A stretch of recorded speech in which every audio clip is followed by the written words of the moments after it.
জাতীয় সংসদে নারী আসন সংখ্যা ৫০ থেকে ১০০ আসনে উন্নীত করার বিষয়ে বিএনপি একমত হলেও নির্বাচন পদ্ধতি নিয়ে ঐক্যমতে পৌঁছাতে পারেনি বলে জানান বিএনপির স্থায়ী কমিটির সদস্য সালাউদ্দিন আহমেদ।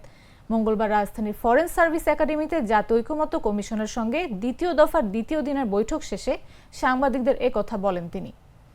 আর্টিকেল 29 অনুসারে যে পিছিয়ে পড়া অংশ সমাজের, তাদের জন্য বিশেষ বিধান সরকারি চাকরিতেও করা যায় এবং ওইখানে আমরা আরও পরে প্রস্তাব আনবো, যদিও এটা এখনকার আলোচনার বিষয় নয়।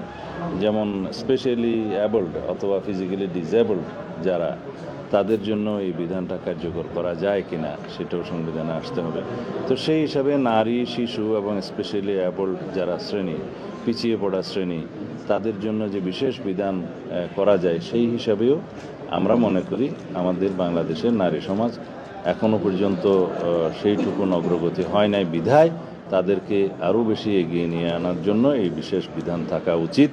এবং সমাজ একটা জায়গায় পৌঁছলে আমাদের বিকাশ বিবর্তন যদি আরও ভবিষ্যতে একটা উন্নীত পর্যায়ে পৌঁছে, তখন আর হয়তো এই বিশেষ বিধানগুলো রাখার প্রয়োজন নাও হতে পারে, কিন্তু সেই সীমায় আমরা উত্তীর্ণ হওয়ার আগ পর্যন্ত আমাদেরকে এই শ্রেণীগুলোর জন্য বিশেষ বিধান রাখতে হবে।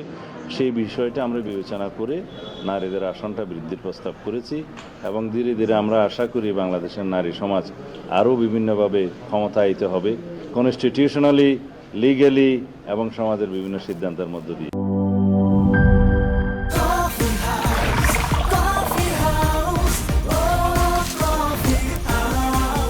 কফি হাউস, প্রতি চুমুকে আড্ডা জমে।